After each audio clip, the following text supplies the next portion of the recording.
Hey there, responders and RMPs. Chrissy Brooks here with a hypothetical for week ending 7/19/2025. We are dealing with an oxygen 2. So we are going to jump right in here.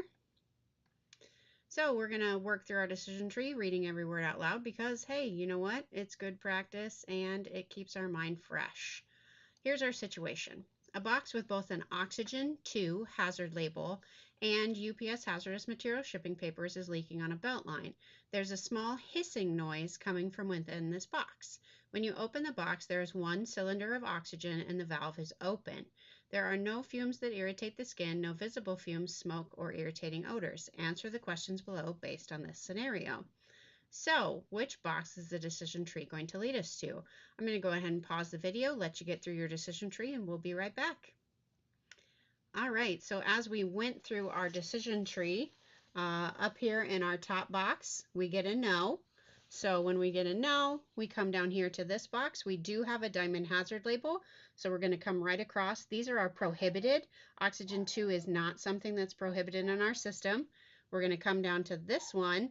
These are all of the things that, remember, are allowed in our system, but that we do not clean up. So oxygen 2 is also not on this list.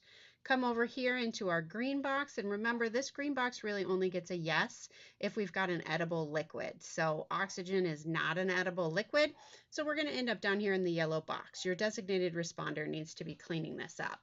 So we're going to go ahead and mark yellow box, and then which containment or response sheet should we go to? We should go to the one that says oxygen because we're dealing with oxygen, right?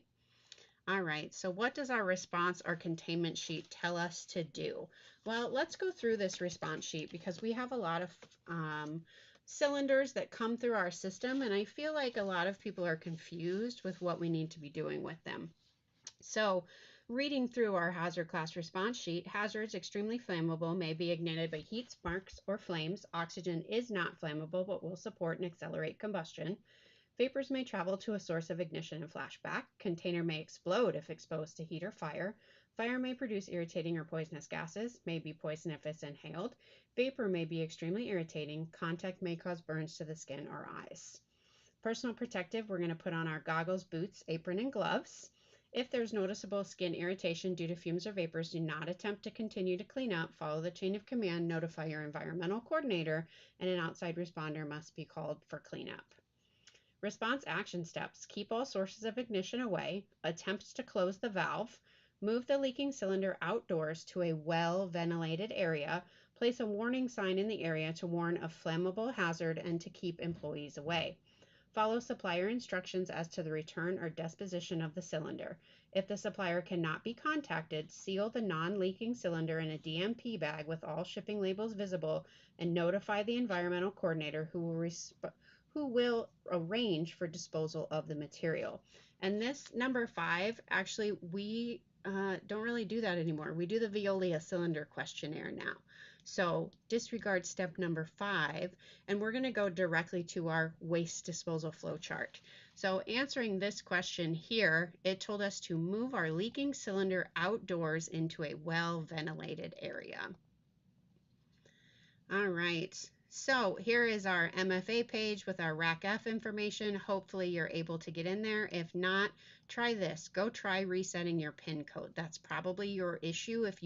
If you've previously had access and now your access is missing, probably need to reset your PIN code. If that doesn't work, then reach out to your health and safety supervisor. And then verifying, yes, I can get into ETT with my password and my Rack F. All right, so now we're going to look at our waste disposal flow chart. So I know that I need to access that waste disposal flow chart for every leaker that I am going to dispose of. If you don't know how to find it, click here. It's going to take you there. We're going to mark yes because we know that. So we've got a spilled or leaking liquid or powder or surrendered to the DMP package. Spilled outside of a vehicle, no. Entered a drain, no. Has reportable quantities, no. Does the spill contain products that fall into one of these categories? Nicotine or other acute hazardous waste, biohazard or biomedical, pressurized cylinder. So we're going to click on this Appendix Q, and when we bring up Appendix Q, which I have it up here on my other screen, I'm going to bring it over here. So looking at Appendix Q here, this is your cylinder questionnaire. If you click on this link, it's going to give you this cylinder questionnaire that you can fill out. All of this information, and it tells you exactly where to find this information on your cylinder. So we're going to fill out this Veolia cylinder questionnaire. Once it's complete, we're going to email it to Veolia. If you have questions, give them a ring. Then we're going to fill out an FWN form. Seems like we've been doing that a lot with a lot of our damages. Remember, this guy is our FWN form. This is what he looks like. So we would be filling out a first-time submittal, filling in facility name, all of that information, contact information, when it was discovered. Temporary ID number, remember, is going to start with an F for FWN, and then it's going to be today's date in 2-digit, 2-digit, 4-digit form, and then the number of damages that you've processed and what sort. So if you did one today, it would be F0713-2025-01P for preload. Then debris, that would be if there was any kind of cardboard box or anything with a cylinder, probably not going to have any kind of cardboard. We're going to be putting it into a plastic 5-gallon bucket. So we're going to do plastic. We're going to do 5-gallon. You're going to weigh it within the nearest tenth of a pound. Of course, we've got solid for a cylinder, no unabsorbed liquids. If you can find an SDS, go ahead, great. Like if it's a non-flammable gas or if it's a flammable gas, go ahead and find that SDS and get it ready to be submitted. Otherwise, this one is just straight oxygen. You know what the SDS is going to tell you? That the ingredient is oxygen, right? So that one's pretty easy. Percent solids is going to be 100%. And then we're going to come down here and we're going to check mark cylinder. So must attach the cylinder form if we're going to use cylinder. That is this form from Veolia. This is our cylinder form right here. So we're going to fill this out and we're going to fill out our FWN. And then we're going to put in a description here, oxygen tank. Sign, date, print your title. Your title is RMP if you're an RMP, responder if you're a responder. Date it and then get it sent off to Veolia. So that's what we're doing with that cylinder questionnaire. And this tells you step by step, click by click, what you need to do. We are noting aerosol cans are not to be processed as cylinders. They will go through a green DMP bag through a regular bucket. And then fire extinguishers, we also process those differently.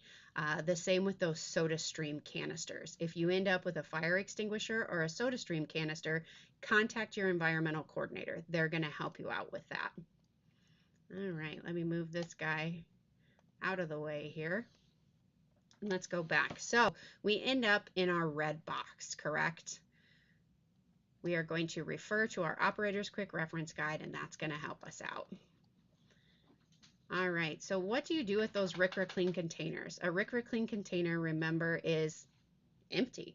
So we've dumped all of the liquid out of it, and now it's empty.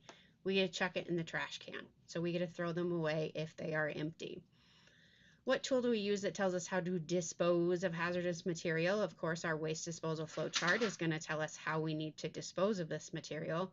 And then, have you completed your DOK? Hopefully you have. If not, shoot me an email and I will get you a copy of it. And then, hey, guess what? Everybody's favorite page. Go ahead, use the drop downs to find your information. If you are not in the drop downs, contact this person that fits into your area. So if you're in the Des Moines or Omaha area, you're going to be contacting me. If you're in Cedar Rapids, shoot Adam Pruitt. If you're in Sioux Falls Division, Jeremy Schreckengost is your guy. If you're in one of the Nebraska or South Dakota hubs, Lexi. Get in touch with her.